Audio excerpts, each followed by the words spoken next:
Hey guys, tonight we begin with the tragic and often overlooked lives of the lovers of Zeus, the infamous king of the gods, wielder of thunder, and let's be honest, ancient Greece's most problematic boyfriend. So before you get comfortable, take a moment to like the video and subscribe, but only if you genuinely enjoy what I do here. And let me know in the comments where you're tuning in from and what time it is for you. It's always fascinating to see who's joining us from around the world. Now, dim the lights, maybe turn on a fan for that soft background hum, and let's ease into tonight's journey together. Europa never asked to be part of a myth. She was a princess of Phoenicia, just a girl really, picking flowers by the sea. The day was warm, the sky harmless. No omens, no warnings, just sunlight glinting off the waves and the laughter of maids in the grass. Then came the bull. Massive, gleaming white, with horns shaped like a crescent moon and eyes that seemed too calm, too intelligent. She didn't know it was Zeus. She only knew that the creature knelt before her like a gentle dog. She stroked its neck. She giggled. It nuzzled her hand. Europa, so young, so curious, climbed onto its back.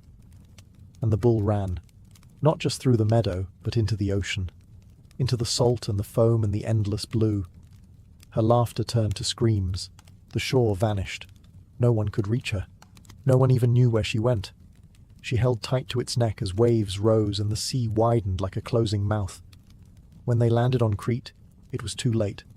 The bull transformed, not a beast at all, but a god, Zeus, naked in his power and pride. There was no consent, no conversation. She was raped by the king of the heavens and left behind with nothing but grief, confusion, and, eventually, sons. Zeus gave her gifts to make it seem fair. A bronze robot to guard her, a magical javelin, a hunting dog that never failed. Tokens of his divine affection. But he never stayed. He left her in a foreign land to rule a kingdom she didn't ask for. Her name lived on, yes. Europe, the continent, bears it still. But what about her voice? Her mourning? Her home she never saw again? Europa's story isn't just about a girl stolen by a god. It's about the thin line between worship and violation. About how the powerful rewrite stories to make horror sound like romance. They carved her name into maps, crowned her as queen. But they never asked her if she wanted any of it.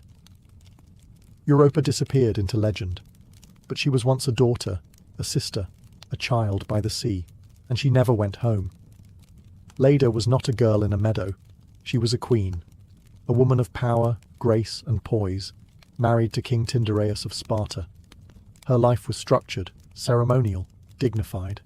But even queens aren't safe when Zeus desires something, or someone. One twilight, as she walked along the riverbank alone, she saw a swan crash into the reeds, pure white, feathers wet, trembling as if wounded.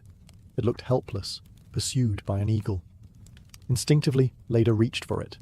She cradled it in her arms like a child, heart pounding with maternal sympathy. That was the moment Zeus chose, because it was no ordinary swan. It was him, Zeus in disguise, yet again. He had taken the shape of something delicate, something unthreatening. He had weaponized innocence. What happened next depends on the storyteller. Some say he seduced her, others say he raped her, but no version ends with her having a choice. That night, Leda lay with her husband as well, and soon she laid not one, but 2 eggs. From them hatched 4 children, Castor and Pollux, Helen and Clytemnestra, 2 divine, 2 mortal, twin boys, twin girls, twin destinies. Her children were beautiful, too powerful. Helen's face would spark the greatest war in myth. Clytemnestra would go on to murder her own husband. The sons would become warrior heroes, one destined to die, the other immortal. But none of them were ordinary. None of them were untouched by Zeus. Leda's story, like Europa's, is never told from her point of view. In paintings, she's often draped across a bed, swan curled over her, eyes closed as if asleep. But that's the lie of art. What's never shown is the fear, the shame, the confusion, the horror of being held by a god who pretends to be something soft. She remained a queen. She endured, but her daughter's legacies would be marked by blood, betrayal, and blame. Helen, seen as a temptress. Clytemnestra, as a killer. And Leda? Just a footnote in their tragedies. No matter how high her crown sat, she would always be the woman the swan chose. The one who couldn't stop what came out of those eggs. And she too never got to choose her myth. Io was sacred. A priestess of Hera, devoted and chaste, set apart from ordinary women. She wasn't naive. She knew the risks of proximity to power, especially divine power. But that didn't matter. Zeus doesn't ask. He takes. One night, a thick mist fell upon the sanctuary, a cloud unnatural in its weight, its silence, and from it Zeus emerged. No disguise this time, just divine force cloaked in fog. He came to Io and violated her within the walls she thought were holy. When the fog lifted, she was no longer a girl of the temple. She was marked, and Hera, ever watchful, noticed. To hide the affair, Zeus did what no god should have the right to do. He transformed her into a cow, a beautiful heifer, pure white, with sorrowful eyes. And so, the girl who once prayed now mooed. The priestess became livestock, but Hera wanted vengeance. She accepted the gift of the cow and assigned Argus Panoptes to guard her, a giant with 100 unblinking eyes. Io could not speak, could not cry out, just wander, graze, and suffer under Argus's stare. Eventually, Zeus sent Hermes to slay Argus. That part, at least, is told with celebration in Olympus. But what's rarely mentioned is what came after. Hera sent a gadfly, a tiny stinging insect, to torment Io. It bit her endlessly, drove her across continents. She ran in agony from Greece to Egypt, through marsh and mountain and desert. Imagine it, a divine victim, stripped of language, swatting at pain, chased not just by a fly but by the wrath of gods. No one could hear her, no one recognized her, and she could not speak her name. Eventually, Zeus restored her to human form. She bore a son, Epiphus, and became revered in Egypt. But that happy ending is the myth's polite curtain drop. What about everything she lost? Her voice, her station, her safety, her body, the sacred trust of the goddess she once served. Io's story is told as a wandering epic, how the Nile got its name, how Zeus saved his beloved. But underneath is a girl transformed into something she never was, punished for something she never asked for. And through it all, she never stopped running. Semele was no princess in distress. She was proud, clever, and beautiful, a Theban noblewoman who caught the eye of Zeus himself. But unlike so many others, Zeus didn't trick her, at least not at first. He courted her openly. Disguised as a mortal man, he whispered love into her ears. He brought her storms in a bottle, stars in his promises. And she believed him. They met in secret, the god and the mortal, and soon she was pregnant. Semele dared something most mortals never did. She wanted to see the truth. Not the mask, not the illusion, but Zeus in his full divine form. She wanted honesty. But the gods are cruel, and Hera crueler still. Hera, consumed by jealousy, disguised herself as an old crone and visited Semele. She planted a single poisonous seed. If he truly loves you, why won't he show you who he really is? It worked. Semele, now uncertain and aching for proof, asked Zeus to reveal himself in all his godhood. Zeus hesitated. He begged her to ask for anything else. But he had sworn an oath, the unbreakable promise of the river Styx. So he kept it. And when he unveiled his true form, lightning, fire, divine flame, Semele saw, and in the same breath she died. Her mortal body, fragile and unprotected, was incinerated in an instant, consumed not by betrayal, but by revelation. She had trusted him, loved him, and died for it. But the story doesn't end there. Inside her burned body, her child still lived. Zeus reached into the fire, rescued the fetus, and sewed it into his own thigh. Months later, from that impossible womb, Dionysus was born, god of wine, madness, ecstasy, and ritual. Semele became myth, then memory, then ash. her name attached to a shrine, her son raised to Olympus. But her story? A caution, a quiet tragedy. What's told is that she was too bold, that mortals must never ask to see the truth.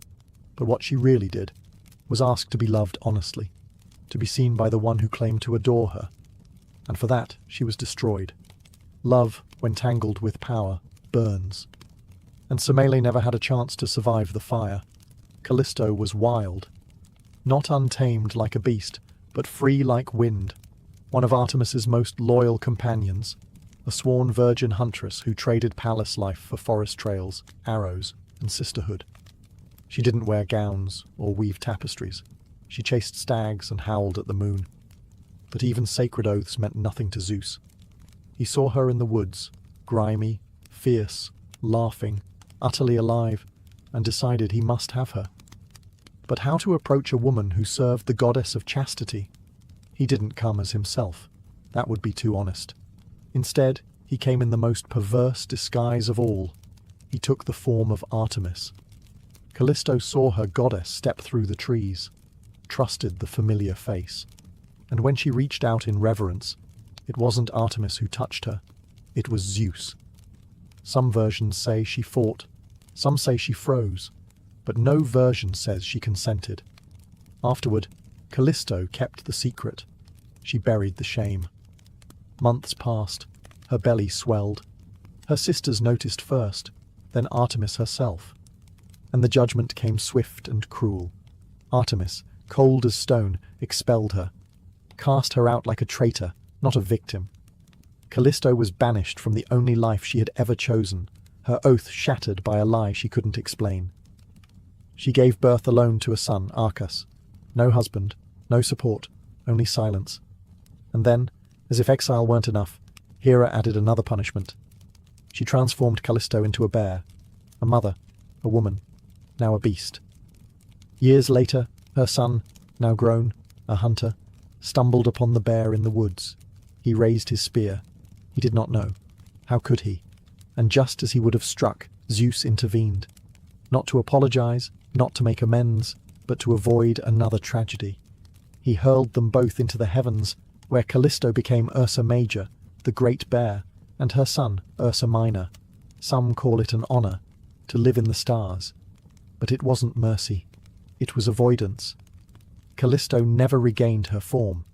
Her story was written in stars, but never heard in her voice. She was a follower of Artemis, a survivor of Zeus, a mother who nearly died by her son's hand. And all she ever wanted was to be left alone in the woods. Before Zeus ever laid eyes on Danae, her fate was already sealed by a prophecy. Her father, King Acrisius of Argos, was told that Danae's son would one day kill him. Terrified of his future, he did something monstrous in the name of prevention. He locked his own daughter in a bronze chamber. Underground, no windows, no escape, a tomb made for the living. She was young, royal, and utterly alone. The chamber was meant to keep men out, but it couldn't keep gods out. Zeus didn't appear as a bull or a swan this time. He came as a golden shower. Yes, ancient poets really called it that. A stream of liquid gold that slipped through the cracks in the ceiling and fell upon her skin. That's how she conceived Perseus. No warning, no voice, just divine invasion cloaked in beauty. When Acrisius discovered she had given birth, he didn't ask how. He didn't wonder what she had endured. He simply saw a threat. And so, Danae and her infant son were stuffed into a wooden chest and thrown into the sea. Imagine that. A mother clutching her baby, waves crashing over the lid, salt choking her breath, knowing that her own father had condemned them both to die. But fate wasn't finished with her. The chest didn't sink. It drifted. It landed on the island of Seriphos, where she was taken in by a fisherman. Safe for a time. Until the island's king, Polydectes, decided he wanted her. She refused him, and so he plotted to get rid of Perseus, her son, her only defender. The king sent him on a suicide mission to slay Medusa. Danae, again, waited in uncertainty. Again, she was a pawn in a man's story. Yes, Perseus triumphed. Yes, he returned and saved her. But why is her resilience always treated as a footnote? Danae was caged, violated, exiled, threatened, and yet she endured. She raised a son while navigating the cruelties of prophecy, divine lust, and political danger. And somehow she survived it all. She is remembered as the mother of a hero, but she was a prisoner long before her son became legend, and no god ever came back to ask her how she felt about any of it. Alcmene was faithful. She had waited years for her husband, Amphitryon, to return from war, refusing all suitors, holding fast to duty and honor. When he finally came home, she welcomed him into her bed. Or so she thought. Because that night, the man who came through her door wasn't Amphitryon. It was Zeus, wearing his face, his voice, his scent. He stretched the night to 3 times its length and took what wasn't his. When the real Amphitryon returned the next day, Alcmene was confused, alarmed. She questioned him, realized what had happened, but it was too late. She was already pregnant. She gave birth to twins. One child, Iphicles, was her mortal husband's. The other, Heracles, belonged to Zeus. Hera, of course, noticed. And though Alcmene was the victim, Hera made her the target. She sent 2 serpents into the nursery to kill the infants. Iphicles screamed, but Heracles, just a baby, strangled the snakes with his bare hands. That was only the beginning. As Heracles grew, so did Hera's hatred. She drove him to madness, made him slaughter his own wife and children. And Alcmene, the mother who bore him, had to witness it all. Her son, the strongest man alive, was broken, cursed, tormented, because of a crime she never committed. Alcmene's life was consumed by divine fallout. She had no affair. She made no choice. Yet everyone around her suffered. Later myths try to smooth it over. They say she found peace, that her son was deified, honored, that she lived out her days in safety. But even immortality feels hollow when it follows a life of manipulation, loss, and divine cruelty. No poet ever asked how it felt to be touched by a man wearing your husband's skin. No statue was carved of her grief. Alcmene is remembered as the mother of Heracles, a demigod hero. But she was also the woman who raised a child she didn't ask for, who bore the weight of a god's crime and the world's expectations, and still remained upright. She was never worshipped, never thanked, just left behind in the wreckage of Zeus's legacy. And in the shadows of every one of Heracles' labours stood the mother who suffered first. Antiope was a princess of Thebes, born into nobility, but doomed from the start. Zeus didn't come to her as light or storm or animal. He came as something filthier. He took the form of a satyr, half man, half beast. He attacked her in the wild, and the stories rarely pause to question whether she fought or cried. They simply move on. Pregnant, disgraced, and terrified, Antiope fled her home, not to chase love, not to fulfill destiny, just to survive. Her father, humiliated by what had happened, ordered her capture. Her uncle Lycus hunted her across the countryside like an animal. When they finally caught her, she was dragged back to Thebes and handed over to Dirce, Lycus's wife.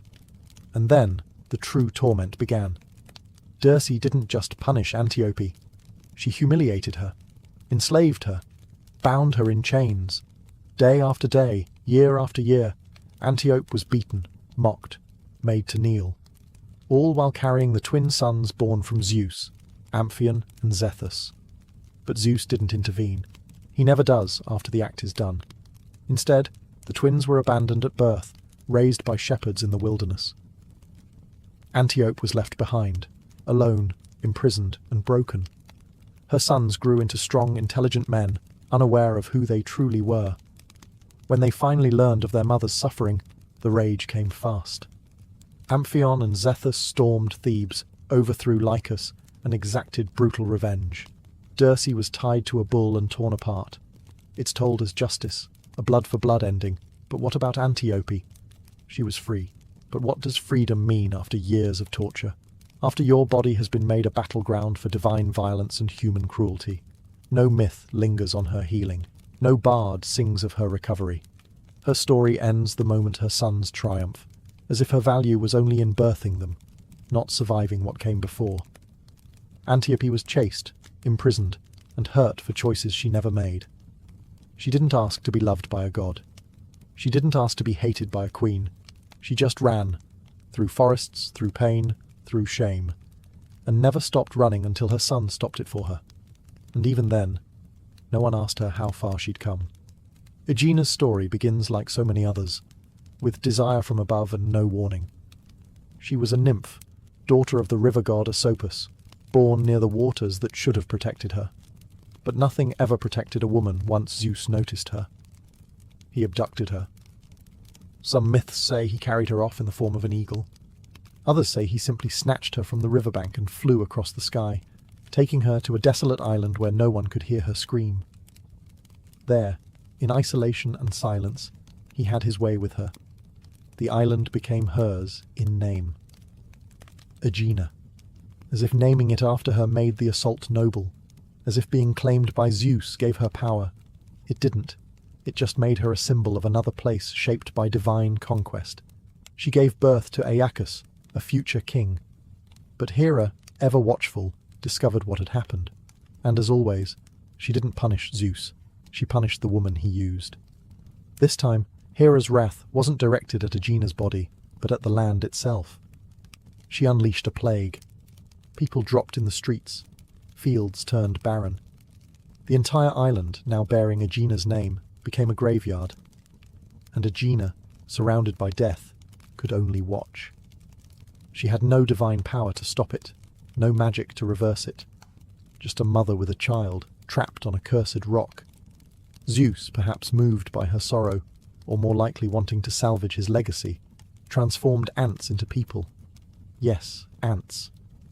From the soil and dead trees, he fashioned the Myrmidons, a race of tireless warriors, and repopulated the island. But what about Aegina? She lived among these insect-born men, surrounded by reminders of the lives Hera destroyed. Her name carved into maps, her son honoured by heroes, but her trauma once again erased. She was reduced to geography, her pain written off as myth. People remember the Myrmidons for their loyalty and strength. They remember Aeacus as a wise king, but they forget the woman who never asked for any of it, who lost her home, her people, her safety, all because a god couldn't keep his hands to himself. Aegina didn't want an island. She just wanted to be left alone. Ilara's story is barely a whisper in the grand theatre of mythology. No wars, no stars, no temples, just silence and earth. She was a mortal princess, distant, dignified, and unnoticed, until Zeus found her. As usual, he desired her. As usual, Hera noticed.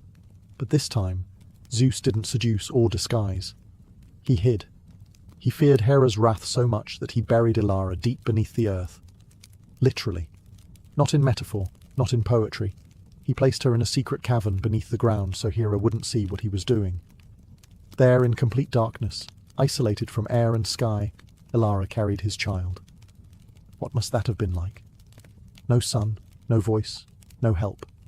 Just stone walls, and the slow, suffocating growth of something monstrous inside her. Because the child she carried wasn't a delicate half-god. It was a giant, Tityos, so massive, so unnatural, that he grew and grew until he could no longer fit within her body. And then he tore his way out. That's how Ilara died. Not in glory, not in peace, not even in divine rage, but in labour, in agony, alone. Her womb became a tomb, and her body was destroyed by the very thing Zeus put inside her. The myths barely pause to mention her name. Tityos becomes the focus, a giant punished in the underworld for trying to violate another goddess. But Ilara, she doesn't get a constellation, she doesn't get a shrine, she gets a footnote. The irony is brutal. Zeus hid her underground to protect her, but that protection killed her, and he never came back to lift the stone. The ancient poets called her the Earth-Hidden One, as if that made her mysterious, mystical, part of some grand cosmic puzzle. But she wasn't a puzzle. She was a woman buried alive because a god wanted her and couldn't be bothered to defend her. And when she died, The earth swallowed her story with her. Ilara's name survives barely in old texts and dusty scrolls, but her voice, her fear, her death, those were never written down. Because in the end, even the earth couldn't hold the weight of a god's secret. Metis wasn't a mortal. She was a titaness, a goddess of wisdom, thought, and deep cunning.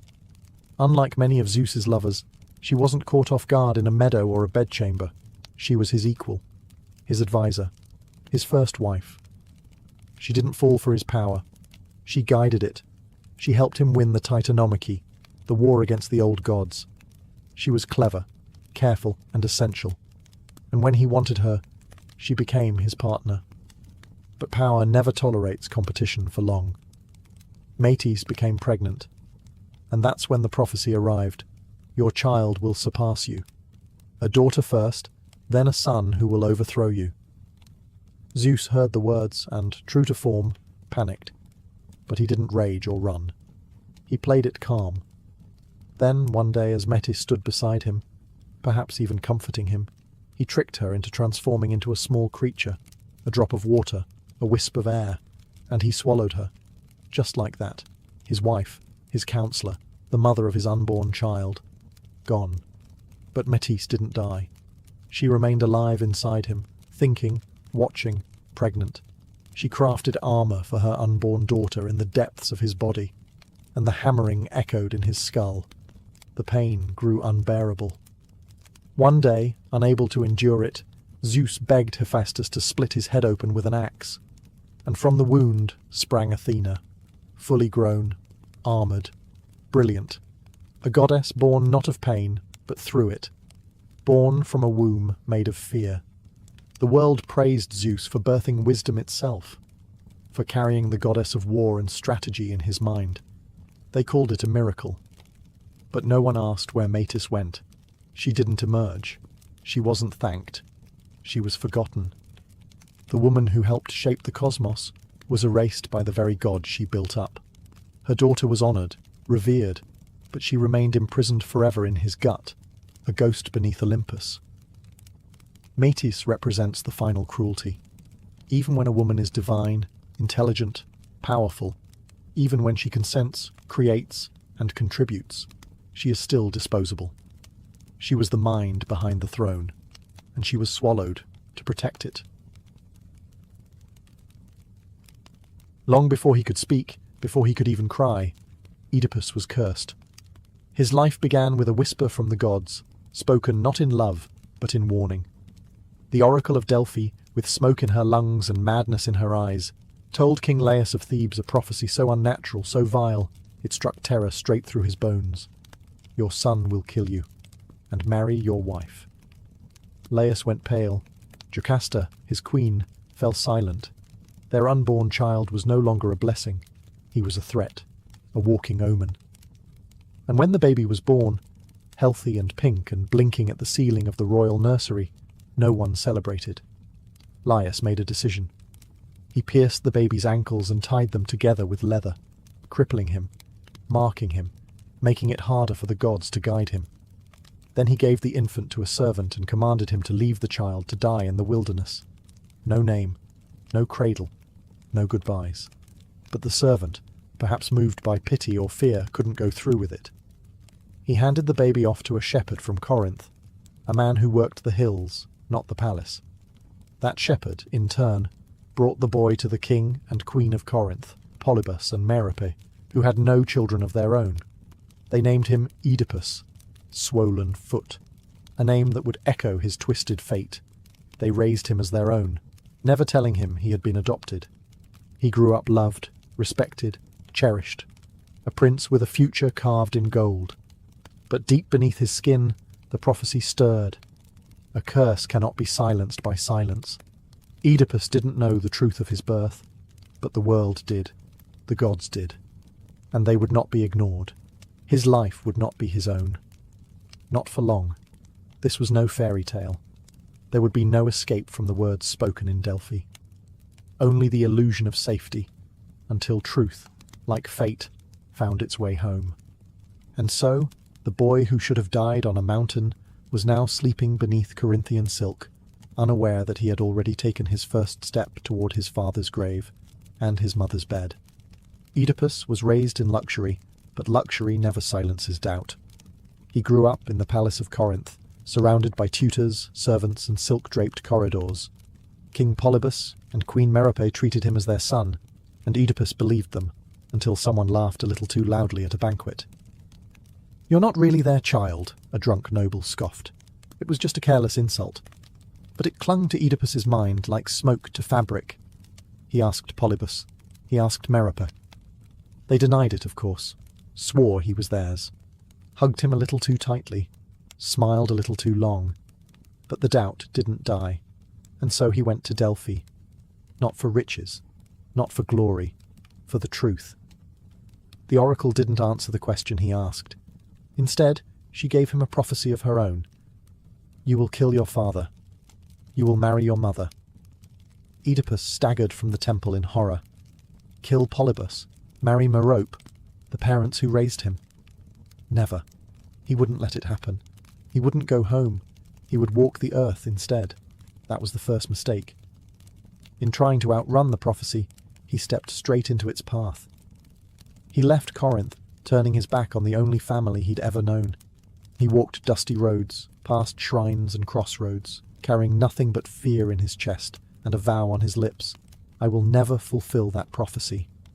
But Oedipus, like so many before him, misunderstood the gods. They don't give you the future so you can change it. They give it to you because it cannot be changed. His ankles still bore the scars from the mountain. He had been marked by fate before he'd ever spoken his name. And now he was walking blind toward a father he didn't know, and a mother he'd never met. Every step forward was a step deeper into the trap. But he believed he was doing the right thing, that he was noble, that he could rewrite what the gods had written. Oedipus was not evil. He was a man desperate to be good, desperate enough to never look back, even as the prophecy circled him like a vulture in the sky. The road narrowed at a fork, dust curling in the heat, trees watching like silent judges. It was there that Oedipus met a stranger in a chariot. An older man, proud, flanked by servants. A lord, or a king. The road wasn't wide enough for two. A simple argument. Whose right of way? Whose authority? But the stranger sneered. One of his men struck Oedipus, and something inside the prince snapped. Not rage exactly, but something darker, something tangled with fear and fate. He fought back, hard, brutal. By the end, the man lay dead. The servants too, except one, who fled into the hills. Oedipus wiped the blood from his hands, breathless. He didn't know the man's name, didn't care, just another traveller, arrogant and cruel, removed from the road like an obstacle. He had no idea he'd just killed Laius, king of Thebes, his father, the very man who had ordered his death as a baby. The prophecy had begun to unfold, not with fanfare, not with some mystical sign, but in a roadside scuffle. A stranger made angry, a choice made in haste, a few inches of steel. The moment passed like any other. Oedipus kept walking. He never paused to wonder what he'd done. There was no grand realization, no thunder from the gods, just a prince with no name, a corpse with no legacy, and a prophecy slowly cracking open beneath their feet. This is how fate works. It doesn't shout. It whispers. The crossroad was no accident. In Greek stories, crossroads are sacred. They are where choices meet the divine. And Oedipus had made his choice. Violence instead of patience, pride instead of peace. But can we blame him? He didn't know. That's the tragedy. He thought he was avoiding the curse. Instead, he was fulfilling it with every step, every blow, every breath. The gods didn't force his hand. They simply built the road. And Oedipus, young, afraid, certain he was doing the right thing, walked it willingly. Behind him, the dust settled. The dead king's blood soaked into the soil. Ahead of him, a riddle waited. A city cried out for a savior, and a throne stood empty, aching for a son to return home. At the gates of Thebes, death had made a nest. The city trembled beneath the shadow of the Sphinx, a creature with the body of a lion, the wings of an eagle, and the face of a woman. She was not merely a monster. She was a curse, sent by the gods, or perhaps by fate itself. She asked a single question of every man who dared approach the city. What walks on 4 legs in the morning, 2 legs at noon, and 3 in the evening? No one had answered correctly. They had tried, of course. Warriors, scholars, princes, all failed, all died. The Sphinx devoured them on the spot, leaving their bones to bleach in the sun just outside Thebes. And the city, paralyzed by fear, waited. Their king had vanished. Their queen mourned. Their people starved. Then came Oedipus, dust-covered, road-weary, unaware that the blood of his own father still stained his sandals. He stood before the Sphinx and listened to her riddle. She stared into his soul, waiting to crush another life in her claws. But Oedipus didn't flinch. He didn't fight. He thought. He looked past the terror and saw the truth hiding inside the question. Man, he answered. In childhood he crawls on 4 legs. As an adult he walks on 2. In old age he leans on a cane, a 3rd leg. Silence. The Sphinx screamed, not in anger, but in defeat. She leapt from her perch and hurled herself into the rocks below. The curse was broken. Thebes was saved. The people poured from the gates, cheering, crowning Oedipus not just as a hero, but as their king. The throne, left vacant after Laius's mysterious death, now belonged to the stranger who answered death's riddle. As a reward, they offered him the queen, Jocasta. Beautiful, widowed, older, but still regal. She placed the crown on his head. She took his hand in hers. Neither of them knew. The prophecy, patient and silent, had just been fulfilled halfway. A murder and a marriage, both veiled in triumph. The city rejoiced. Oedipus smiled. Jocasta kissed her saviour. And above them, the gods said nothing. Because fate doesn't strike all at once. It unfolds, like a riddle answered too soon. Years passed. Oedipus ruled Thebes with a steady hand and a sincere heart. He was not a tyrant. He listened to his people. He protected them. He fathered children, 4 of them, with Queen Jocasta, never knowing she was the woman who had once nursed him as a baby. Together, they rebuilt the city. The past seemed forgotten, but fate doesn't forget. One morning, Thebes began to rot. A plague swept through the streets like a punishment. Crops withered. Livestock dropped dead. Women miscarried. The gods had turned their backs, and the people turned to their king. They cried out, "Oedipus, you who defeated the Sphinx, save us again."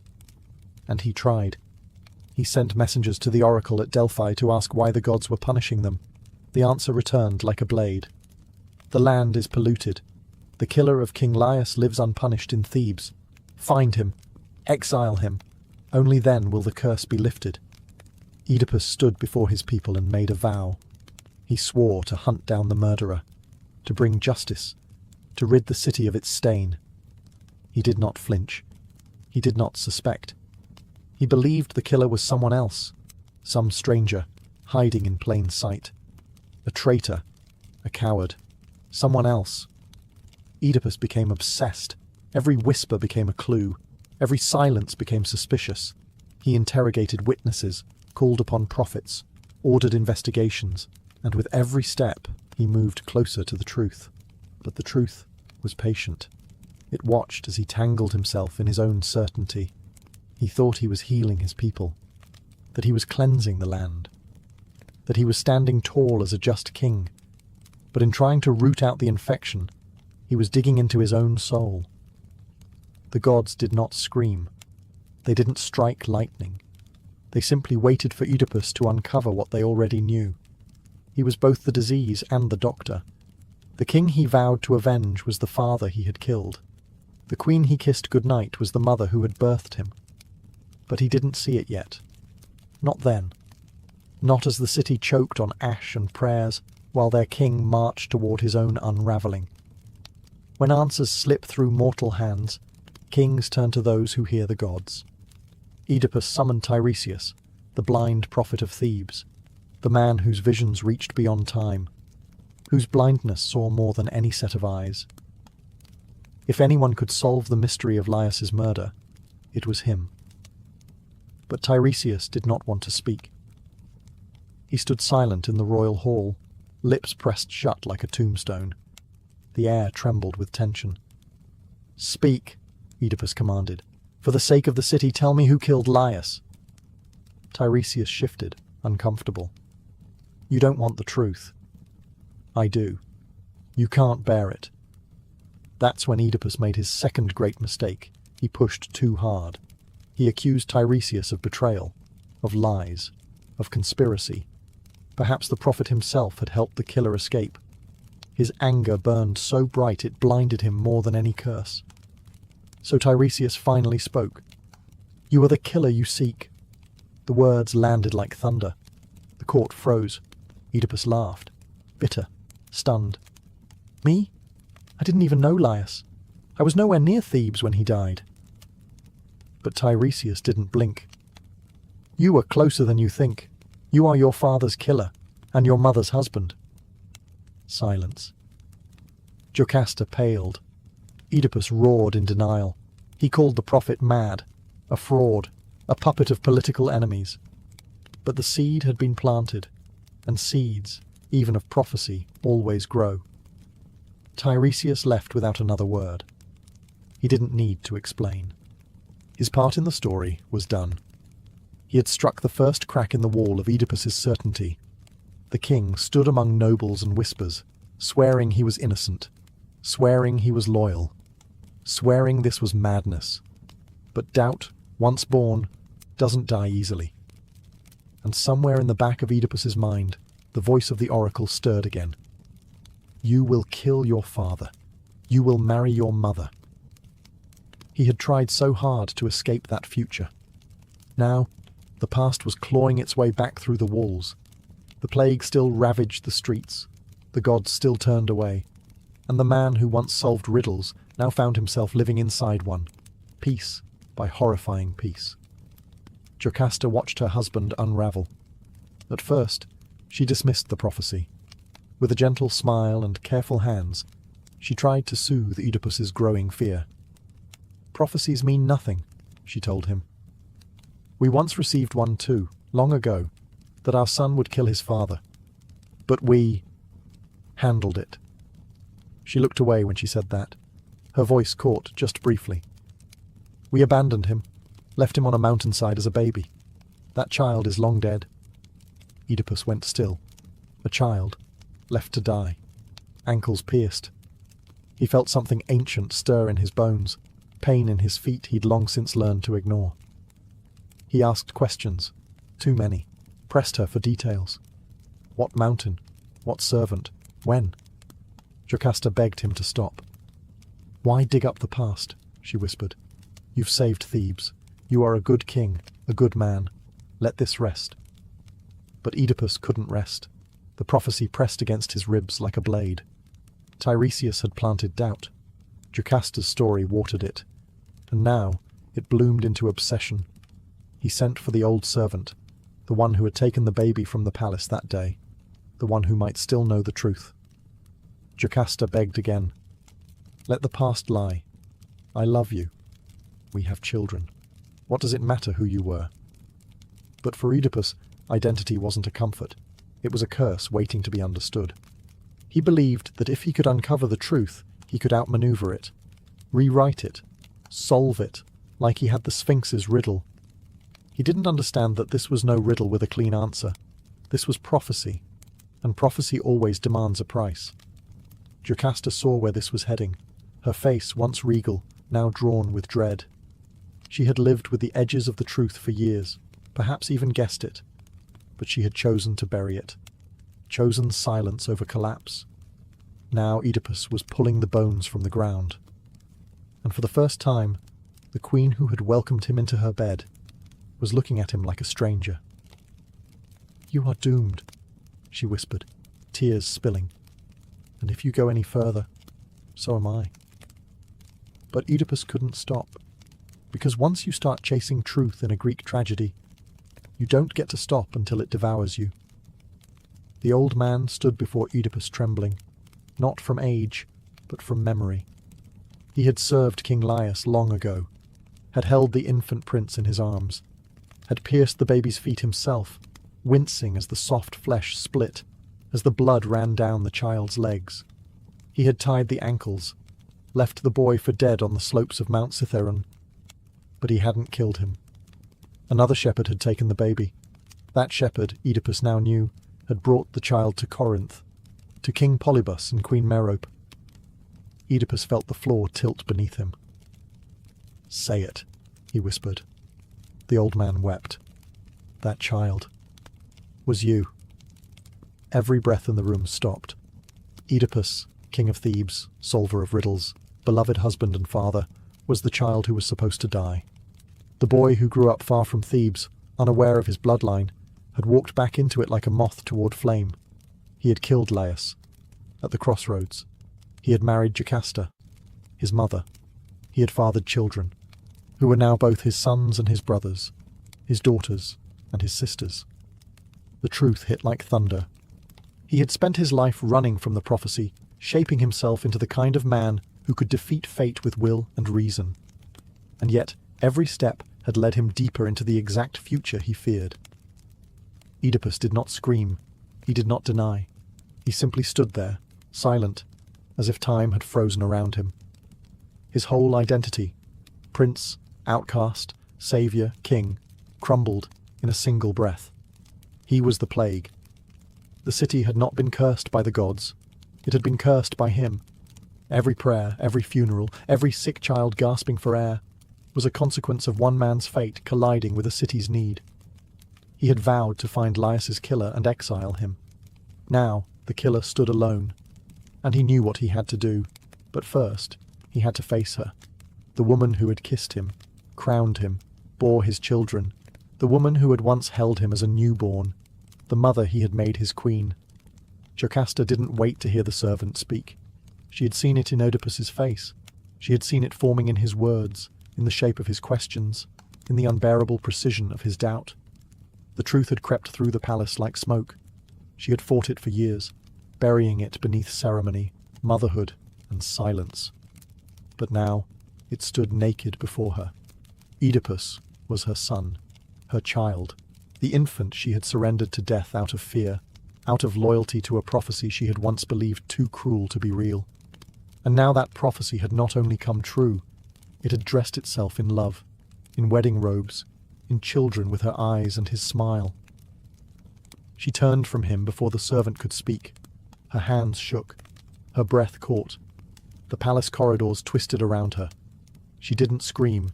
She ran, past the guards, past the servants who lowered their eyes, into the inner chambers where no one dared follow. And there, in the silence of their marriage bed, the bed that had held a mother and son wrapped in unknowing love, Jocasta took her own life. Some say she hanged herself. Some say she used the brooch from her gown, sharp and cold and final, but no one says she cried out. She left the world in silence, the way she had endured it. When Oedipus found her, he fell to his knees. He touched her face, her gown, the body that had once cradled his infant form, then welcomed him again as a man, and now, a third time, as the corpse of a woman who had loved too much and understood too late. He didn't speak. There was nothing to say. The gods had spoken years ago in Delphi. You will kill your father. You will marry your mother. And now the prophecy lay fulfilled across every shattered piece of his life. The people outside still waited for justice. The city still burned with plague. But in that room there was only silence. The queen who couldn't live with the truth had chosen her exit, and the man who uncovered it was about to choose his punishment. There are some truths the eyes were never meant to see. Oedipus stood over Jocasta's body, his hands shaking. The room seemed smaller now, as if the walls themselves recoiled from what had happened. The silence was not empty. It was judgment.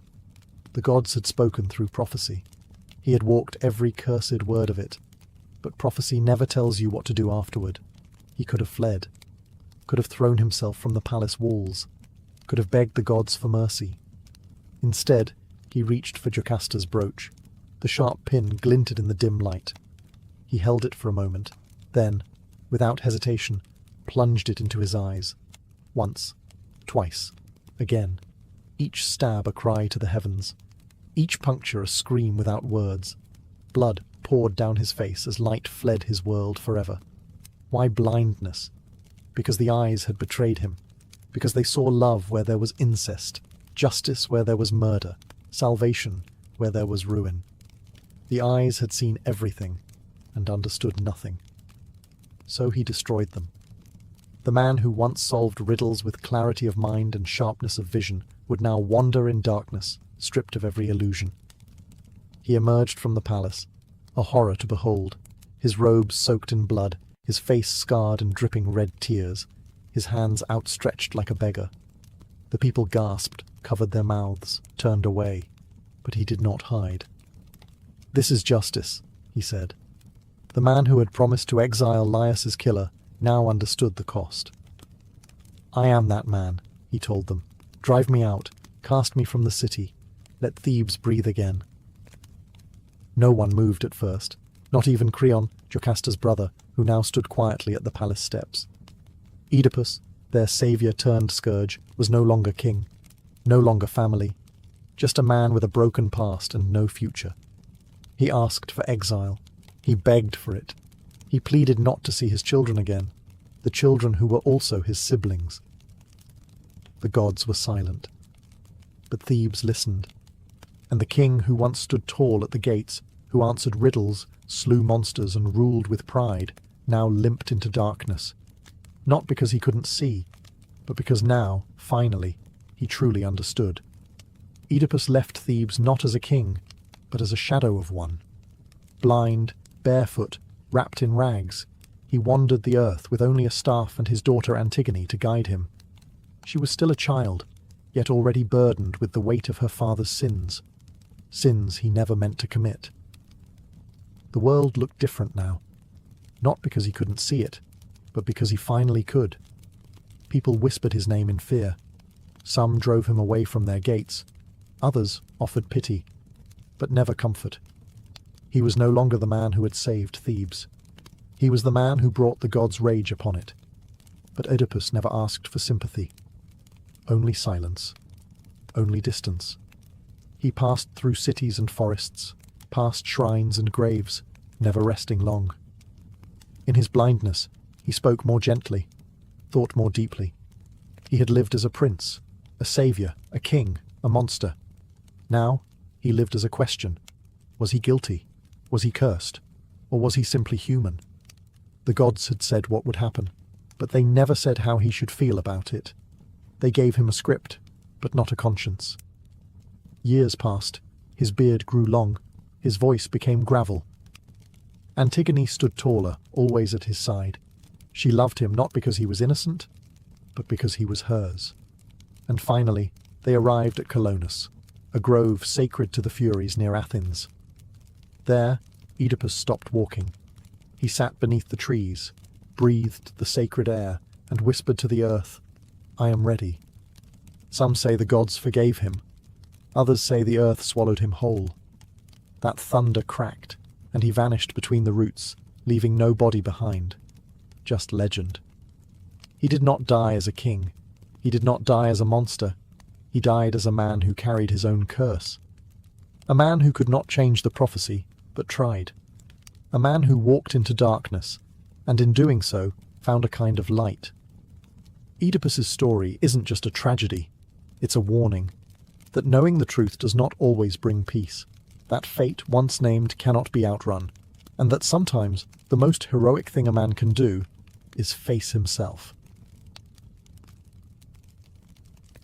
Before Athena ever drew her first breath, she was already a danger to Olympus. Zeus sat upon his throne, storm-eyed and victorious, ruler of gods and men.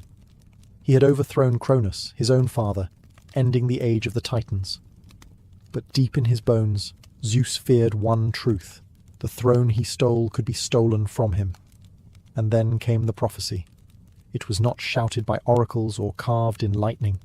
It was whispered in dread by Gaia, mother of the earth, and Uranus, father of the sky. If you lie with Metis, the child she bears will overthrow you. Zeus froze. Metis wasn't just any goddess. She was wisdom incarnate. Clever, sharp, cunning beyond measure. She had helped him in his rise to power. She was not a victim, she was a partner. And now she carried his child. The first child, they said, would be a daughter, wise and strong. But the second would be a son, and that son would be greater than Zeus, stronger, smarter, fated to topple the sky. Zeus had felt the sting of prophecy before. He knew what it meant to be the overthrower, and he knew what happened to those who waited too long. He couldn't kill Metis. That would defy divine law. So instead, he swallowed her. Yes, Zeus opened his mouth and devoured the goddess whole, swallowed her mind, her magic, her unborn child, just like his father Cronus had once swallowed him.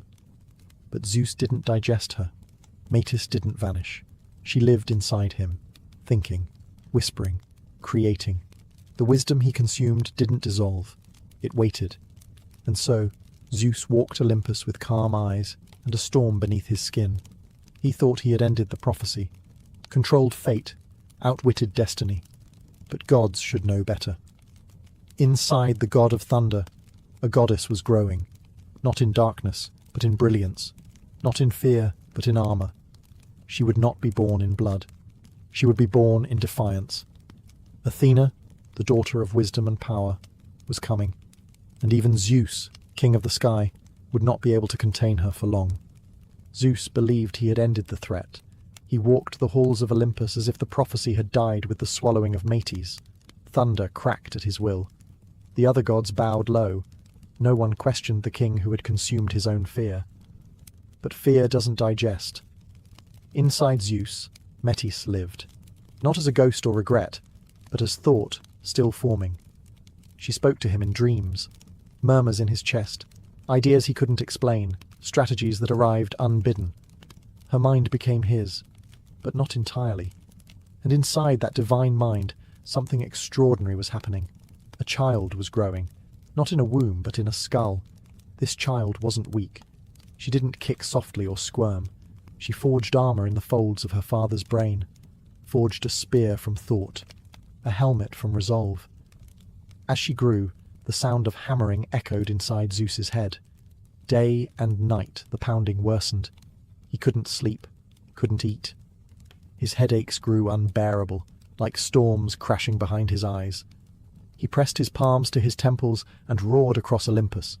No god dared approach, but pain has a way of humbling even kings. Finally, Zeus called for help. Hephaestus came, the divine blacksmith, strong and quiet, born of flame and forge. He stood before the king of the gods and asked no questions. Zeus knelt, clutching his head, trembling with agony. "Strike," he ordered. Hephaestus lifted his axe. One clean blow to the center of Zeus's skull, and the heavens held their breath. The crack echoed across the world, and from the split in Zeus's head, wrapped in light and war song, stepped a goddess, fully grown, clad in golden armor, shield in one hand, spear in the other, eyes like polished steel, gleaming with intelligence. Athena. She did not cry. She did not stumble. She stood tall. The goddess of wisdom had not been born in softness or secrecy. She had emerged in force, forged in thought, and delivered through agony. And for the first time, Olympus saw something even Zeus could not control. Not fire, not storm, but reason. And she had arrived, not as his downfall, but as his daughter. When Athena stepped from Zeus's skull, the heavens did not tremble. They paused. Olympus, a realm of drama and fury, of vanity and storms, fell silent. The gods, who had seen monsters born from chaos, lovers from foam, and vengeance from blood, had never witnessed anything like this. She was born, not of the body, but of the mind. Not from womb or sea or bone, but from thought itself. She stood tall in shining armor, golden, flawless, divine. Her shield gleamed like morning sun on polished bronze. Her eyes didn't flicker like flame. They watched, measured, weighed. She was not war's fire. She was war's discipline. And she said nothing. She didn't need to. The gods murmured. Aphrodite blinked. Hera frowned. Ares scoffed. But none dared question her place. She had not claimed Olympus by force, like Zeus. She had not tricked her way in, like Hermes. She had been born into it like an answer. Zeus, nursing the wound in his head, looked at his daughter and did not fear her. He should have. Not because she would betray him, but because she would surpass him in ways that mattered more. He ruled with lightning. She would rule with clarity. He broke what he couldn't bend. She bent without breaking. That day, Olympus gained more than a new goddess. It gained a conscience. Athena was named the goddess of wisdom, yes, but more than that, she was strategy. She was not just clever. She was tactical. She didn't act from rage or passion. She planned. She prepared. She paused. And that made her dangerous. To some, she was a marvel, sharp as a blade, calm as the sea before battle. To others, a threat wrapped in beauty. Even Ares, the god of raw war, eyed her with distrust. He fought with fury. She fought to win. The other gods celebrated, of course. They cheered, offered gifts, feigned joy. But deep beneath their toasts, Olympus shifted. Because now there was someone on the mountain who didn't shout, who didn't seduce, manipulate, or destroy, she thought. And when Athena thinks, the world changes. Not with thunder, but with strategy. Zeus had many children, but none like Athena. He fathered gods of wine and war, of music and mischief, each with their gifts, each with their flaws. But Athena, she was his alone. Born from his mind, not his desire. Forged in pain, not passion. And that made her different. She wasn't ruled by impulse. She didn't beg for favor or fear punishment. She didn't tremble before his temper or flatter his ego. She challenged him. Not openly, not foolishly, but in the quiet way that cuts deeper. She questioned. She advised. And sometimes she disagreed. Most of Zeus's children mirrored him, flames that fed his storm. But Athena was something else entirely. She was reflection, restraint, the side of power that asks, not can I, but should I? And that made Zeus uneasy. He adored her, yes, favored her above most. He gave her honors, the Aegis shield, a place at his right hand, even the power to wield his thunderbolt in his absence. But even in that trust, there was fear. Not of rebellion, Athena never sought to dethrone him, but of irrelevance. She didn't need to rage to make an impact. She didn't need drama. When disputes rose on Olympus, Athena rarely shouted. She watched, waited, then spoke, and silence followed. Her voice carried weight because it carried thought. She began to guide the gods, even when Zeus didn't ask for her counsel. When war brewed between mortals, she wasn't just present, she was planning. She turned battles with whispers, not screams. It was then Zeus realized the truth. He hadn't swallowed the threat. He had raised it. The prophecy had said a child of Metis would overthrow him. But Athena didn't need a throne to change Olympus. She didn't want power in the way the others did. She simply was power. Subtle, measured, and precise. And that frightened Zeus more than any uprising. Because while he ruled the sky, she began to rule the mind. Not through force, but through influence. And in Olympus, influence is everything. Athena chose solitude, not because she feared love, but because she didn't need it. Unlike Aphrodite, who stirred desire in gods and mortals alike, Athena kept herself untouched. She had no lovers, no consorts, no entanglements. Her power came not from seduction or motherhood, but from something rarer, independence. She was a virgin goddess by choice, and in Olympus that was a statement. It meant she owed no one her body. No god could claim her. No mortal could tame her. She was not defined by her relationships, only by her purpose, and that purpose was protection. Athena was war, yes, but not the kind that left cities burning for the joy of it. That was Ares, her half-brother. He relished blood. She calculated victory. Where Ares charged in blind rage, Athena planned the ambush. Where he screamed and bled, she waited in silence, then struck where it mattered most. The Greeks would worship her not just as a goddess of wisdom, but as their guardian, a protector of cities, a builder of walls, a defender of law. Her armor wasn't for glory, it was for duty. She walked the battlefield like a surgeon walks an operating room, calm, exact, efficient. She never wasted energy. She never raised her spear without a reason. Mortals feared her, but they also prayed to her. Because if you were righteous, if your cause was just, if your city stood for order, Athena would fight for you. And unlike other gods, she didn't demand temples soaked in sacrifice. She asked for cleverness, courage, a plan. In myth, she remained untempted by vanity.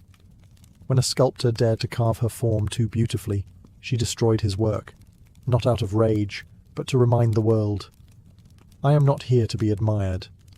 I am here to act. Even the gods tread lightly around her, not because she was cruel, but because she was certain. She did not scream to be heard. She spoke with truth, and truth shook the heavens. A goddess of the mind, a warrior of restraint, a protector who never had to prove her power, because everyone could feel it. Athena, the virgin warrior, stood alone on Olympus, not because no one wanted her, but because she belonged only to herself. Not all gods are loved equally, and not all cities are built on war. When the people of a fledgling city in Greece prepared to name their divine patron, two gods stepped forward to claim it. Poseidon, lord of the sea, rose first, trident in hand, eyes flashing like the deep. He struck the ground, and from the cracked earth surged a saltwater spring. Powerful, impressive, a gift of the sea. Then came Athena. No drama, no storm. She knelt and touched the soil. From her palm grew an olive tree, its branches strong, its fruit full, its roots deep, a symbol of peace, of wisdom, of endurance. The gods watched in silence. Poseidon's gift was a display of power. Athena's was a promise of life, and the people chose her. They named their city Athens, not after the sea, but after the goddess of wisdom. They did not want a ruler of tides and tempests. They wanted a guide, a protector, a mind to shape their laws, not just shield their walls. Athena became the soul of the city. She didn't just watch over its battles, she guided its culture, its schools, its debates, its architecture. She was present in their every choice. And in return, they honored her not with bloodshed, but with brilliance.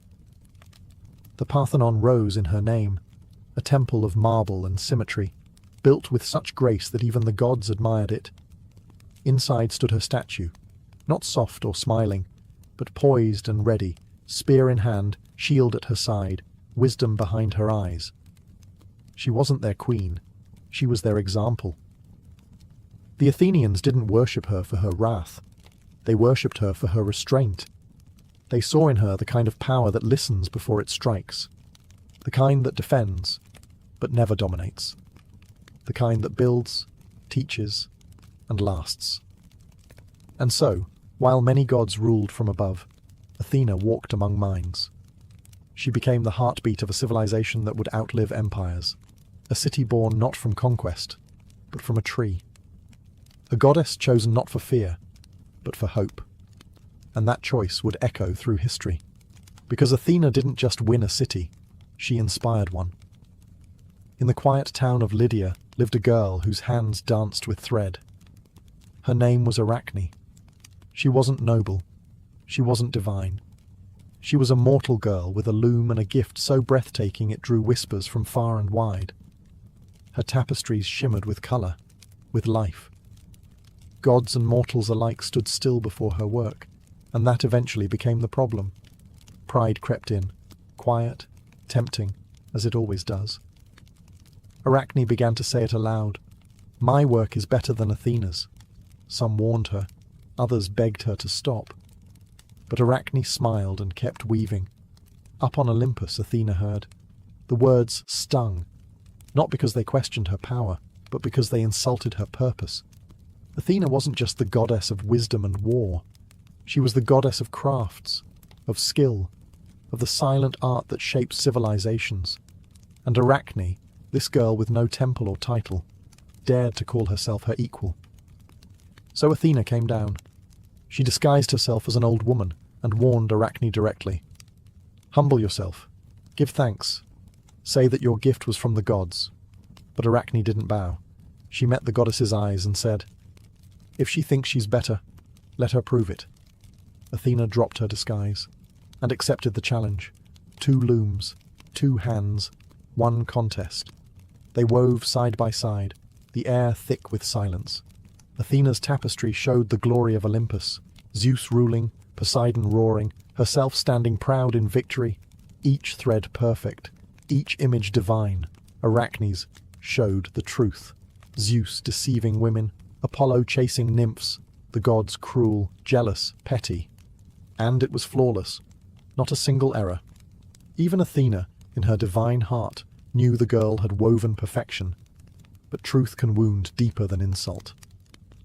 Athena didn't scream. She didn't smite. She touched Arachne gently and turned her into a spider. Not out of wrath, but out of mercy. A creature that would weave forever. No pride, no applause, just silk and silence and the memory of what had been. And so the first spider spun her web under moonlight, and the goddess of wisdom turned away, not with hatred, but with respect and sorrow, because she had not crushed a rival, she had honored a mirror. Athena never wore her armor for decoration. Every piece had a story, every symbol had teeth, but none more so than her shield, the Aegis. A shield so fearsome, so divine, it didn't just protect, it terrified. Etched upon its center was a face twisted in rage and agony, the head of a creature once feared by all, Medusa.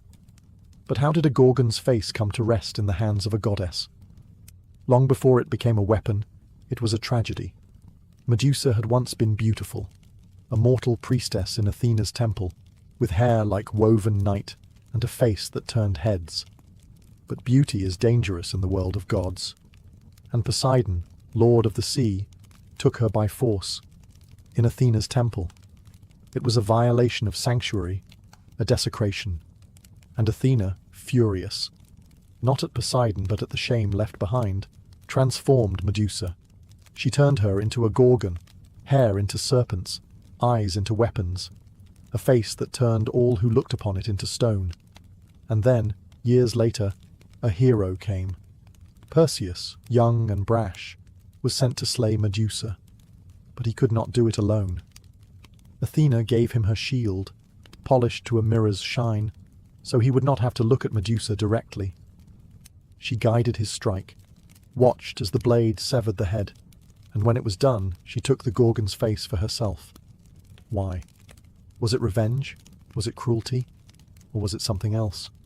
She placed Medusa's severed head upon her shield, not as a trophy, but as a warning. A symbol of terror, yes, but also of pain, of consequence, of what happens when violence walks unchecked, even in sacred places. The Aegis became more than protection. It was the reminder that wisdom is not always soft, that justice sometimes wears a monstrous face, that even gods carry guilt they do not speak of. When Athena raised her shield in battle, her enemies saw not just a goddess, but the haunting face of rage turned inward, of sorrow twisted into strength, and they ran, not from Athena, but from what she had chosen to carry, because even wisdom has ghosts, and she wore hers in plain sight. Athena was a goddess of strategy, justice, and restraint, but even she could not stop fate. In the city of Troy, war smouldered like kindling before the spark. The gods had taken sides, tempers flared, and soon the greatest war of the ancient world consumed east and west alike. Athena stood with the Greeks, not because she loved bloodshed, but because of a single broken oath. Paris of Troy had judged Aphrodite more beautiful than her. Still, even in war, Athena sought to guide rather than destroy. And in that chaos, there was one mortal she favored above all others, Achilles. He was unmatched on the battlefield, quick-footed, fire-forged, a storm in human form. But Athena didn't love him for his fury. She admired his mind. Beneath the rage, there was reason, a warrior who could think. She whispered strategy into his ear, held his shield when he faltered. even restrained his hand when wrath nearly overtook him. In every clash, her influence sharpened his instinct. But Athena knew what Achilles did not. He was doomed. He had been offered a choice: live a long life in obscurity, or a short one remembered forever. He chose the latter. Glory in exchange for peace. Memory in exchange for time. And Athena could not change that. She stood by as the war dragged on, each day bloodier than the last. She watched as Patroclus, Achilles' closest companion, wore his armor and fell beneath Trojan spears. She felt the scream Achilles let loose when he learned of his death. The kind of scream that tears not just the air, but the soul. Achilles returned to battle like a man already dead. Athena did not try to stop him. She armed him, strengthened him, then let him go. He would kill Hector, yes. He would burn brighter than any hero before him. But soon, he too would fall, struck down not by brute force, but by fate's cold hands. And Athena, goddess of wisdom, of war, of reason, could only watch. She had guided him, protected him, even loved him in her own divine way. But she could not save him, because not even gods can undo the choices mortals make, especially the ones that bring them glory and ruin. While other gods demanded worship, Athena offered humanity something else: tools. She didn't give fire, that was Prometheus, but she gave knowledge of how to shape it, how to use it, how to turn chaos into civilization. She wasn't a goddess of the hunt or the harvest. She was the goddess of craft, of invention, of hands that build, minds that design, and eyes that see possibilities in stone, cloth, and wood. She taught mortals to tame horses, not just to ride them, but to yoke them, to guide them, to turn wild power into ploughed fields and pulled wagons. She showed women how to weave, not just for beauty, but for survival. Warmth, shelter, pattern, art. She gave them the olive tree, a gift more profound than gold or silver.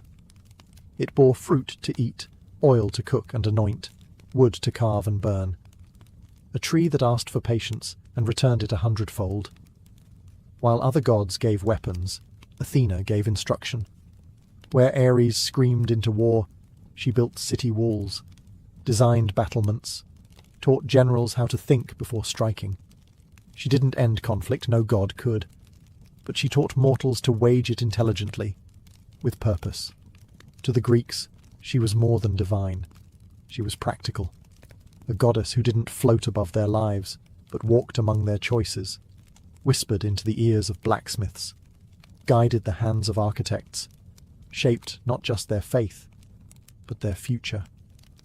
She inspired the first philosophies, the first blueprints, the first laws, justice with a spine, wisdom with a sword, and unlike gods who gave gifts in anger or lust or pity, Athena gave hers in love. Not the warm, sentimental kind, but love rooted in belief, in potential. She believed mortals could be more than animals, that they could build something lasting, something just, something wise. Her temples didn't ask for blood, they asked for thought. Athena's gifts weren't miracles dropped from the sky, they were seeds. And in time, those seeds would become cities, poems, laws, and stories, including this one. Because even now, when we choose reason over rage, discipline over chaos, thought over impulse, we are still living in the world Athena imagined and gave to us. Time wears down even the greatest of gods.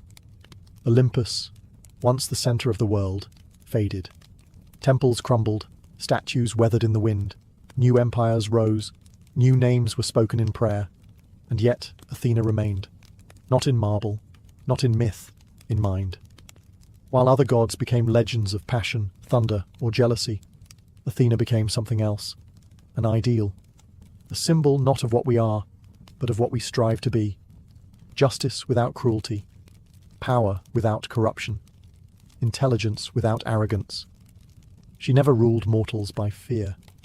She guided them through reason, and when the gods themselves fell silent, her voice, quiet, measured, unwavering, echoed in every courtroom, every school, every city built on thought instead of violence. Athena's strength was never in brute force. It was in legacy. She lived on in philosophies, not battles. In questions, not orders. In books, not swords. The owl, once her companion, became a symbol of clarity and vision. Her olive tree stood not just in Athens, but in every civilization that valued law and thought. And her spirit whispered through the pens of Plato, the blueprints of Da Vinci, the quiet rebellion of every girl who dared to speak her mind in a world that told her not to. Because Athena was never just for the battlefield. She was for the builder, the thinker, the one who holds the line when everyone else reaches for a blade. In every era, her image returned, reborn not as a goddess, but as an idea. A woman in armor, head high, eyes sharp, refusing to be silenced. And each time she was different, and each time she was the same. Even now, she waits in every mind that asks, is there a better way? Not louder, not faster, wiser. The myths may fade, the temples may fall, but wisdom, that survives. And if you listen closely, when the world rages, when reason feels like a dying ember, you may hear her voice again, not shouting, not weeping, just thinking. Athena was not born to rule Olympus. She was born to outlast it. Before the golden god of music or the silver-eyed huntress ever took a breath, their mother was hunted. Leto was no queen of Olympus. She was a titaness, gentle, wise, and quiet. But she caught the eye of Zeus. And when she became pregnant with his twins, the sky held its breath. Two divine children, not yet born, already stirred the world. Hera, Zeus's wife, saw red. Not just because of the betrayal, Zeus's infidelity was as constant as thunder, but because this time the children were powerful, destined. One boy, one girl, Apollo and Artemis. So Hera did what only a goddess could do. She cursed the earth itself. No land beneath the sun would offer Leto sanctuary. No city would take her in. No nation, no island, no resting place. Wherever she went, the ground turned hard. The wind spat dust. Doors slammed shut. Even the animals turned away. Leto wandered, barefoot and swollen with life, through mountains and deserts, through whispers and fear. Every breath was tight. Every step, agony. Her body ached with two gods growing inside her, and yet she could find no place to rest. And behind her, something moved. A shadow. A hiss. Python, the monstrous serpent, born of Gaia herself. A guardian of the old oracles. A creature so vast that it draped across mountains like a living rope. Sent, some say, by Hera, others say by fate. Whatever the truth, it hunted her. It slithered behind her across rivers and ridges, its tongue flickering, its eyes always watching. Not to kill her, not yet, but to make her suffer, to make her run. The earth rejected her. The gods stayed silent, and still Leto kept walking. She held her belly, whispering to the children within, promising them life, promising they would rise, no matter how the world tried to crush them. She was not a warrior. She carried no weapon, but she carried gods. And in her silence, there was defiance. The twins were coming, light and shadow, sun and moon, and even the cursed soil would tremble the moment they opened their eyes. Leto was at the edge of collapse. She had wandered the known world, her feet blistered, her breath shallow. No land would hold her. No temple would take her in. Not even the animals laid in her path would stay. They scattered, warned off by Hera's curse. But then came a whisper of a place, a drifting island, rootless, floating. Delos, a barren rock, forgotten by most gods, tossed in the Aegean Sea like a stone skipped by the Titans. It had no wealth, no army, no shrine. It was too small to matter. And that made it perfect. Because Delos was not fixed to the earth. It wasn't bound by the curse.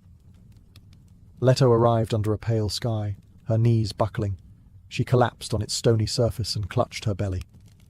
The pain of labor was near. The twins stirred, impatient, divine. Delos trembled, not in fear, but in choice. The island, so often overlooked, so often adrift, made a decision that would echo for eternity. It anchored itself. The roots of Delos pierced the seabed. It locked into place, became land, became home, just long enough. And that was rebellion. A quiet, impossible defiance against Hera herself. The island gave Leto its only olive tree for shade. Its cliffs shielded her from the serpent Python, who circled but could not reach. And there, alone except for a few nymphs and the wind, she gave birth. First came Artemis, the huntress, the silver maiden, emerging in silence, calm and wise, even as a newborn. She didn't cry. She watched. And then, after 9 more days of pain, Leto gave birth again, to Apollo, radiant as sunrise, glowing with golden light. His cry echoed like music across the waves. The twins were born, and the curse had been broken. Delos was no longer just a drifting rock. It was now sacred ground, the birthplace of gods. And though it had nothing to offer, not temples, not power, not gold, it gave the one thing no other place dared: sanctuary. And in doing so, Delos became immortal. Because sometimes, greatness begins not with strength, but with compassion, and a choice to shelter those the world has cast aside. They were born together, but they were not the same. Artemis arrived first, quiet as a shadow beneath leaves, her eyes wide, calm, ancient. Though a newborn, she carried herself like a goddess who had seen the world already and found it wanting. She was the moon before it learned to shine, and when her brother struggled to enter the world, she waited, watched her mother cry out in pain. 9 days passed, and then, with a wail that split the horizon, Apollo was born. His skin gold-tinged, his hair radiant, his eyes fierce. Where Artemis had whispered into the world, Apollo sang his way in. His very breath hummed like strings plucked by the fates themselves. The gods watched from afar. They had not dared intervene during Hera's curse. But now, as they saw the newborn twins on Delos's rocky shore, they felt something shift. These were not ordinary gods. They were prophecy wrapped in swaddling cloth. Even as infants, the twins showed their nature. Apollo's first laugh sent birds into flight. Light bent toward him. Flowers opened in his direction. Artemis reached for the shadows, her fingers tracing the curve of a bow only she could see. The moon itself, distant and cold, seemed to tilt in curiosity. Together, they were balance. Sun and moon. Clarity and quiet. Rage and grace. Leto held them, weak from her long suffering, but victorious. Her pain had been her offering, and the gods she bore were her answer. Apollo grew fast, his limbs strong, his voice sure. Artemis beside him grew in silence, watching, always watching. But they both knew something waited, something still hunted. Python, the ancient serpent, still slithered through forests and caves, sensing the gods who had escaped him. And Apollo, though barely grown, already felt the pull of destiny. The fire in his chest wasn't just light, it was vengeance. For his mother. For every mile she had walked in agony. He was not born to run. He was born to face what others feared. And Artemis? She would walk at his side. The hunt had not begun, but the twins were ready. Because sometimes power is not in being born first. It's in choosing who you protect. Far from Delos, nestled between cliffs and whispering laurel trees, sat the ancient sanctuary of Delphi. Even before Apollo's birth, Delphi had been sacred, a place where the earth murmured secrets, and mortals came crawling for glimpses of fate. But its wisdom didn't come freely. It was guarded. By Python. Born of Gaia herself, Python was no ordinary beast, not a mindless serpent. He was primordial, a hulking creature of scale and shadow, older than Olympus, older than prophecy itself. He coiled around the slopes of Mount Parnassus, eyes burning like coals, fangs dripping venom strong enough to rot mountains. He didn't speak, but his presence silenced all. Even the gods tread carefully near Delphi, for Python did not answer to them. He served the deep earth, and beneath his heavy coils, the oracle of Gaia whispered only to those he allowed near. But Python had grown restless. He had failed to stop Leto, had watched her escape with her divine children. Now, word reached him that the boy, the glowing son of Zeus, was rising. And Python knew. This was no longer about revenge. It was about survival. For centuries he had ruled Delphi. Mortals feared him, spirits obeyed him. But the world was changing. The old gods were fading. And the boy god Apollo? He was not coming to worship. He was coming to claim. Back on Delos, Apollo heard the stories. The priests spoke in awe, the nymphs in fear. But Apollo didn't tremble. He listened. He learned. Python was a guardian, a tyrant dressed in the skin of tradition. And Apollo, still young, but no longer a child, felt it in his bones. Delphi was meant for him, not just because he was powerful, but because he would bring clarity where Python had brought fear. The oracle would be freed. The serpent would fall. But this wouldn't be a battle of equals. It would be the first time a new god challenged an ancient force face to face. And in that clash, the world would feel the turning of an age. The sun was rising, and it would shine on blood. Apollo was still young, but the fire in him burned ancient. He stood beneath the olive trees of Delos, staring toward the horizon, not with childish wonder, but with the eyes of a god preparing for war. His golden hair caught the wind. His fingers twitched, not in fear, but in focus. He would not wait for Python to strike again. He would go to Delphi, but not with thunder, not with armies, with a bow. The gift came not from Zeus, nor forged in Olympus's fires. It came from Hephaestus, the smith god who saw potential where others saw youth. He crafted it of polished gold and silver, inlaid with truth, a weapon not of chaos, but of precision. Apollo accepted it in silence. His hand curved around the grip like it had always been his, and when he drew the string, the air itself tightened. He practiced in the groves, far from Delos's eyes, not to impress, but to prepare. Each shot was a vow, each arrow a question to the universe. Are you watching? Artemis watched, always. She too carried a bow now, slender, silver, moonlit. She didn't speak much, but when she did, it was sharp. You only get one chance, she told him, not unkindly. Python isn't a beast. He's memory. He's fear. Apollo nodded. Then I'll be precision. He wasn't chasing glory. He wasn't driven by pride. He was thinking of his mother, of the serpent that had hunted her, of the years Python had darkened the oracle's mouth. He did not want to kill a creature. He wanted to cleanse the place it poisoned. He was a god of light, and light reveals. The moment arrived. The sun crested the sea in a halo of fire.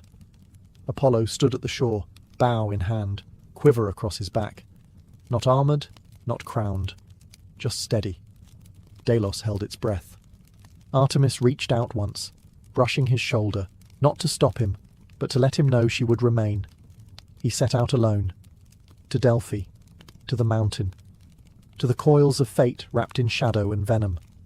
And though he walked as one, he carried the wrath of a sun, the promise of a god, and the silence of a hunter. The bow would sing soon, and the world would change its tune. Apollo arrived at Delphi not as a guest, but as a reckoning. The cliffs rose high above him, scorched by sun and scarred by time. Laurel trees whispered warnings, the wind trembled, and in the distance, coiled around the sacred stones, Python waited. The serpent knew he was coming. He felt it in the shift of the earth, in the nervous rustle of birds, in the way the light no longer avoided the caves but crept inward. This was no mortal child. This was the beginning of the end. Apollo didn't charge. He walked. His bow gleamed in the morning light. Each footstep echoed, not just in the stone, but in history. Python uncoiled slowly, deliberately, the size of 10 chariots, muscles rippling beneath scales dark as storm clouds. His eyes burned not with rage, but with warning. "I am older than your name," Python hissed.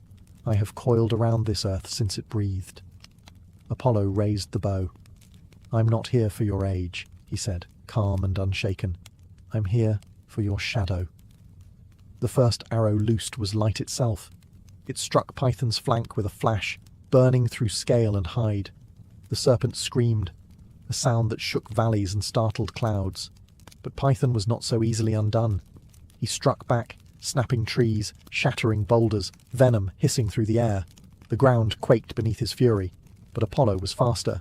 He moved like sunrise, sharp, silent, inevitable. Arrow after arrow flew. Each one sang, each one landed. But it wasn't just force. It was precision. Apollo didn't aim for the heart. He aimed for the corruption, the rot in the roots of Delphi, the fear Python had woven into the stones.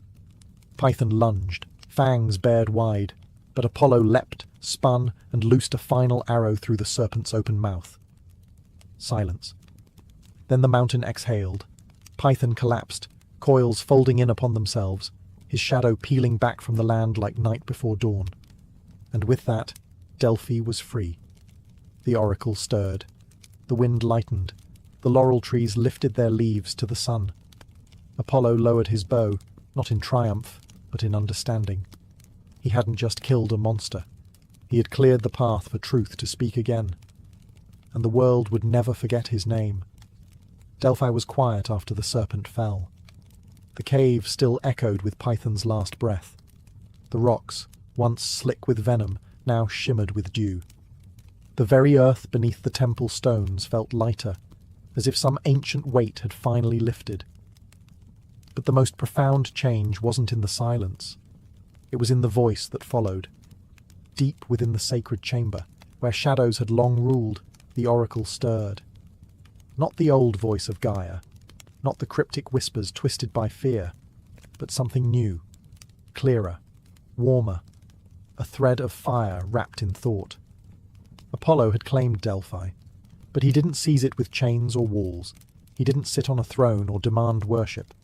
Instead, he offered the world a gift, a place where truth could speak, through his oracle, the Pythia, a mortal woman chosen not for beauty or lineage, but for spirit. She would sit at the temple's center, inhale the vapors from deep within the earth, and speak what the gods saw. Visions not of terror, but of clarity. Answers, yes, but never without mystery. Because truth is never given. It's earned. Word spread quickly. Kings travelled for weeks to kneel before her. Warriors came to ask if their battles would end in glory or doom. Farmers came to ask when to sow. Philosophers came to ask if the gods truly listened. And above them all, Apollo stood, not visibly, but present. His music hummed through the laurel leaves. His warmth lingered in the stone. And in the Pythia's eyes, there was always a flicker of sunlight not born from this world. The oracle of Delphi became the beating heart of Greece, not because it gave power, but because it demanded thought. Apollo had slain the monster, yes, but his greater gift was this. He had replaced fear with reflection, and in doing so, he rewrote what it meant to be a god, not just to punish, but to illuminate, because light, once unleashed, never hides again. And Delphi, bathed in that light, would never belong to shadows. While Apollo stood bathed in triumph, Artemis remained in the silence of the woods. She had not followed him to Delphi.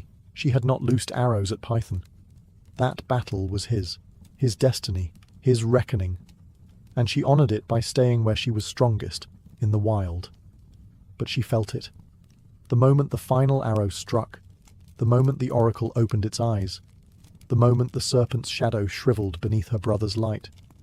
She stood barefoot on a cliffside as dawn broke, watching not just the sun rise, but Apollo rise, her twin, her flame, the other half of her celestial balance. She did not smile, nor cry. She simply watched, with the quiet pride of a goddess who knows her part is different, but no less divine. For Artemis, the wild was her temple. Where Apollo's light struck cities, her shadows danced in groves. Where he guided oracles, she guided instincts. Where he brought clarity, she brought intuition. They were never meant to walk the same road, but they were meant to rise together. As Apollo claimed Delphi, Artemis wandered further into forests untouched by man. She whispered to wolves. She taught deer to run silently. She wrapped herself in moonlight and sharpened her silver bow. She was not forgotten in the wake of her brother's fame. In fact, mortals feared her more. They called to her not with songs, but with offerings left on stone. They saw in her the eyes of judgment, the silence before justice. Young women prayed for her protection. Hunters asked for her blessing before the chase. Midwives spoke her name in the hour of birth. And she answered, not with fire, but with presence. Where Apollo's legacy would shine through temples and prophecy, Artemis would be felt in wind and instinct, in paths not taken, in the way danger hesitated when she watched. She did not need Delphi. She had the wilderness, and as her brother stood upon sacred stone, embraced by priests and kings, Artemis raised her eyes to the moonless sky and whispered a truth only she could know. You've lit the world, brother. I'll guard its silence. And thus the balance was born. Sun and moon, voice and stillness. Twin gods, rising always side by side. Apollo, god of music, poetry and light, so often remembered for beauty and brilliance, was not without shadows. For beneath the lyre's golden hum and the warmth of his truth burned a temper hotter than the midday sun. His wrath, when stirred, was not wild like Ares or cruel like Hera. It was precise, surgical, unforgiving. The world would soon learn. Apollo did not forget a slight. When mortals mocked the gods, they risked many things, but mocking Apollo's art was unwise beyond measure. Marsyas learned that too late. A satyr with a flute of bone, Marsyas stumbled upon the instrument once discarded by Athena. He played it well, too well.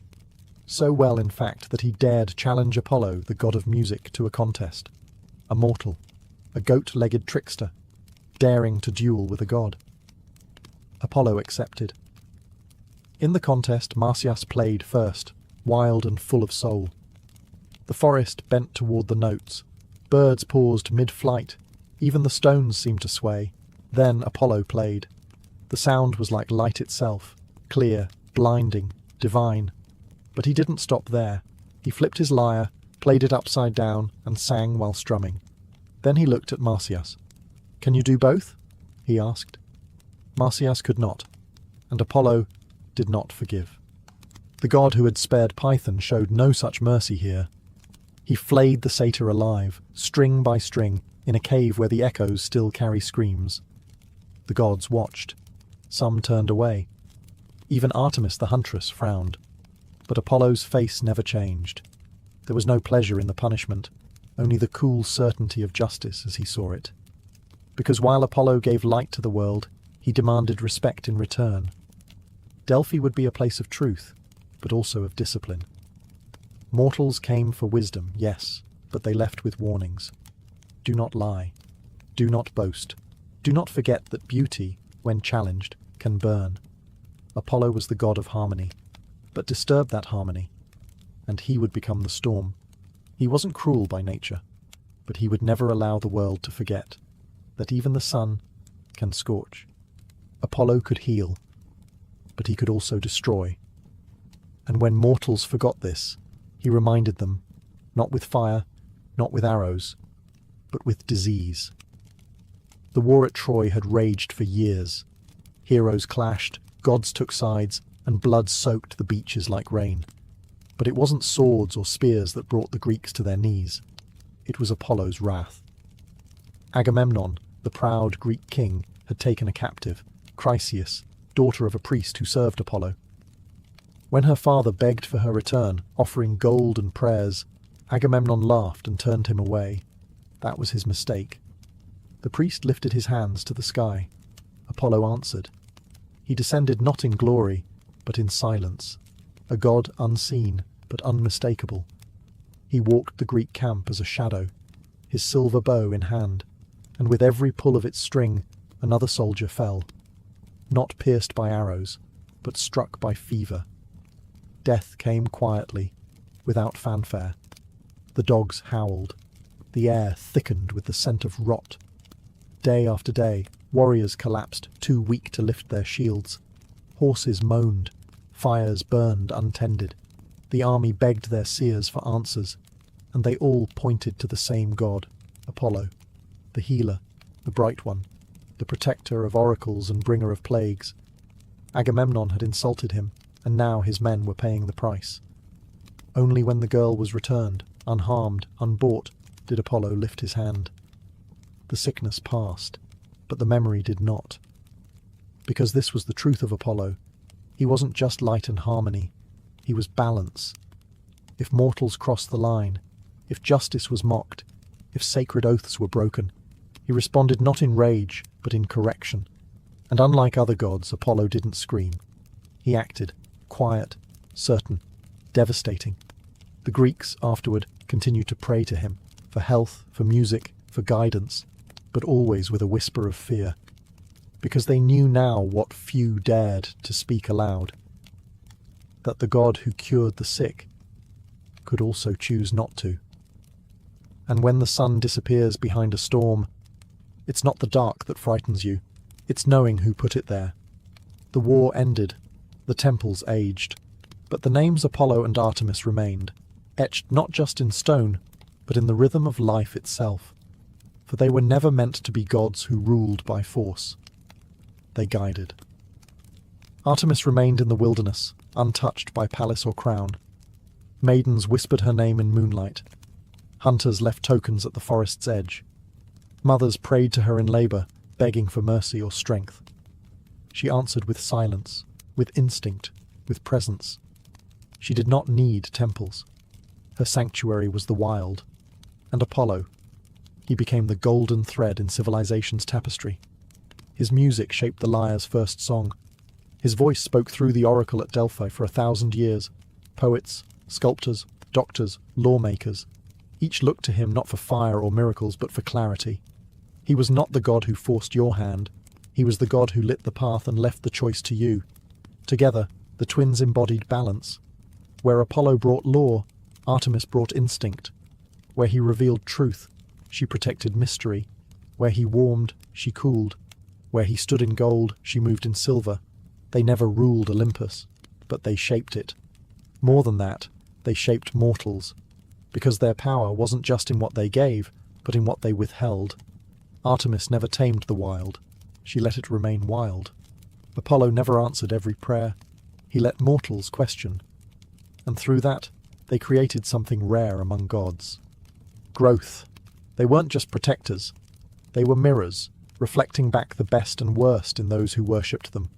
And to this day, when a child feels the thrill of moonlight on skin, when a musician finds melody in silence, when a seeker kneels at a crossroads, asking not for rescue but for insight, the twins are still there, one watching from the trees, the other humming just behind the sun. Because gods may fade from temples, but they do not fade from the heart, especially not the ones born in exile, who chose to become something more than worshipped. They became part of us, forever.